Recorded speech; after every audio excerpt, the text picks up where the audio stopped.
Okay guys, बिस्मिल्लाहिर्रहमानिर्रहीम। आज हमारा है प्रेशर में। हमने सॉलिड लिक्विड गैस कंप्लीट कर लिया। सॉलिड पे क्या इम्पैक्ट पड़ता है, लिक्विड पे क्या इम्पैक्ट पड़ता है। नाउ हमारे पास गैस का थोड़ा सा रहता है, जिसमें सबसे पहले हमारे पास आता है बॉयल भाई का लॉ। बॉयल्स लॉ क्या कहता है कि pressure is inversely proportional to volume. अब तक मैं आप सबको बार बार डायरेक्ट एंड इनवर्स प्रोपोर्शन पढ़ाता रहा हूँ, ठीक है। कि भाई एक क्वांटिटी बढ़ती है तो दूसरी क्वांटिटी डिक्रीज होती है। हमने F is equals to K x देखा, हमने F is equals to M A देखा। बहुत सारे फिजिक्स में जो हमारे पास फॉर्मूलाज हैं वो डायरेक्ट या इनवर्स में ही डिपेंड करते हैं, ठीक है। तो हमारे पास जो बॉयल भाई का लॉ है वो भी कुछ ऐसा ही है। फरमाते क्या है वो, एक सेकंड में जरा अपना कैमरा ऑन करने दो, ठीक है।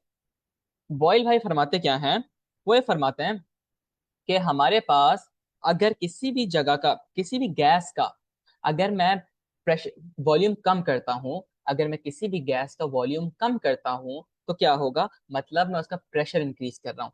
समझो, एक सिरिंज ली, ठीक है। हमारे पास जो इंजेक्शन का सिरिंज आता है, आप उसको, उसकी जो टिप होती है उसको उंगली रख दो, ठीक है, और उसे दबाओ। क्या होगा, अंदर की जो एयर मॉलिक्यूल्स होंगे कंप्रेस होंगे, ठीक है, कंप्रेस होंगे। Similarly, suppose this is a syringe, ठीक है, ये जो मैंने ड्रॉ किया है, ये कुछ मॉलिक्यूल्स हैं इसके अंदर, ठीक है, एयर मॉलिक्यूल्स हैं समझो। जब मैंने यहां से इसकी पिस्टन को फॉरवर्ड किया, ठीक है, समझो मैंने उसे आगे से दबाया, तो क्या हुआ, मेरे पास ये मॉलिक्यूल्स करीब करीब हो गए, ठीक है। पहले मॉलिक्यूल्स हर जगह स्प्रेड हुए हुए थे, दूर दूर स्प्रेड हुए हुए थे, एक यहाँ पे था, एक यहाँ था, एक यहाँ था। जब मैंने इसी पिस्टन को आगे की तरफ दबाया तो क्या हुआ, सारे मॉलिक्यूल्स एक जगह कंप्रेस हो गए, ठीक है। पहले इतनी बड़ी जगह थी, मैंने उसे प्रेस किया किया किया किया, वो कंप्रेस होना शुरू हो गया, एक जगह पे बहुत सारे मॉलिक्यूल्स जमा हो गए। तो क्या हुआ, जब भी मैं किसी जगह का प्रेशर बढ़ाऊंगा तो उसका वॉल्यूम डिक्रीज होगा, ठीक है। तो इससे हमें पता चल रहा है कि pressure is inversely proportional to volume, ठीक है। अगर मैंने यहाँ पे लिखी है term, P is equals to 1/V, यानी वॉल्यूम अगर बढ़ रहा है तो मतलब प्रेशर डिक्रीज हो रहा है, अगर मैं प्रेशर बढ़ा रहा हूँ तो वॉल्यूम डिक्रीज हो रहा है, ठीक है। ये रिलेशन समझो।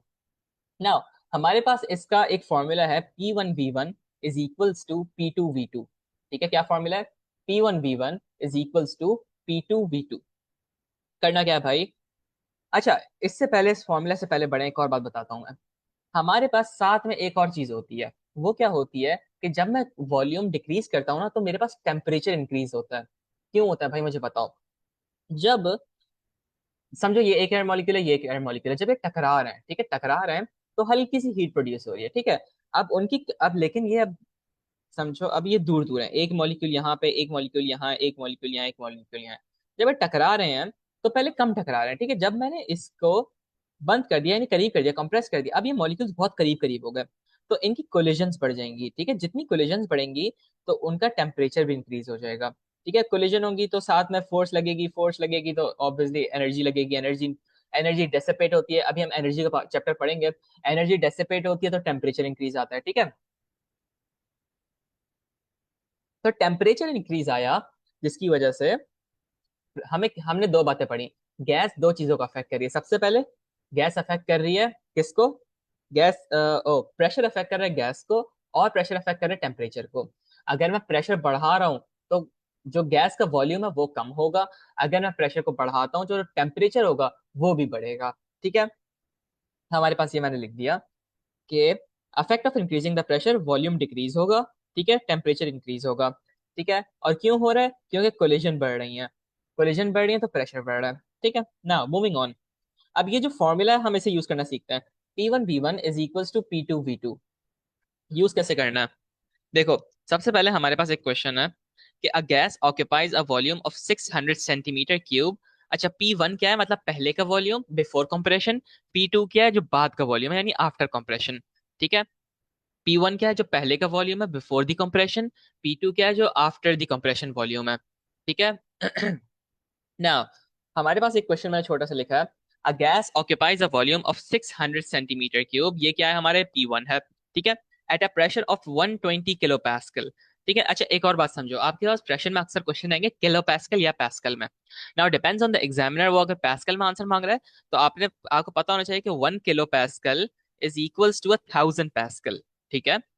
1 किलो पैस्कल, किलो में 1000 आता है ना, 1 किलो, 1 किलो अगर मैं मास ले रहा हूँ तो वो 100, वो 1000 ग्राम्स है। सिमिलरली अगर 1 किलो पैस्कल है तो 1000 पैस्कल है, ठीक है ना। डिपेंड्स ऑन द एग्जामिनर, वो आपसे आंसर किस चीज में मांग रहा है, पैस्कल में मांग रहा है या किलो पैस्कल में मांग रहा है।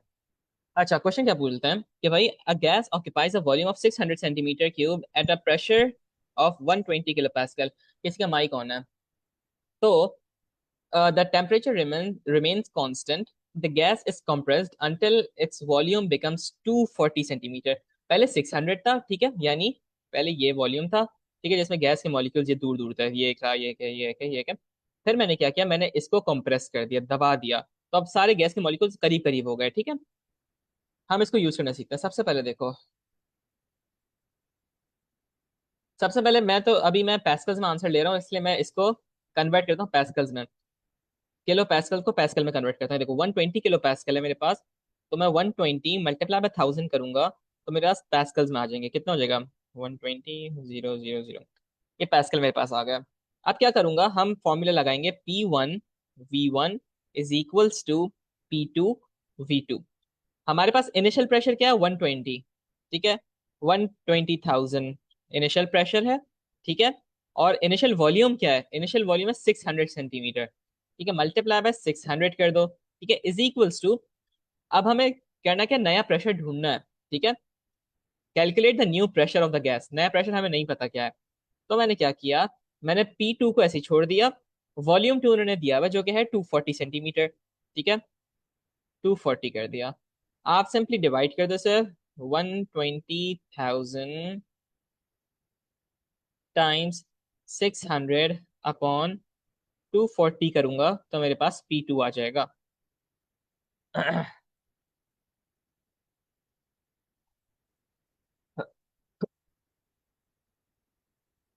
120,000 टाइम्स 600 किया मैंने, डिवाइडेड बाय 240 किया मैंने, तो 300,000 आ रहा है इसका आंसर।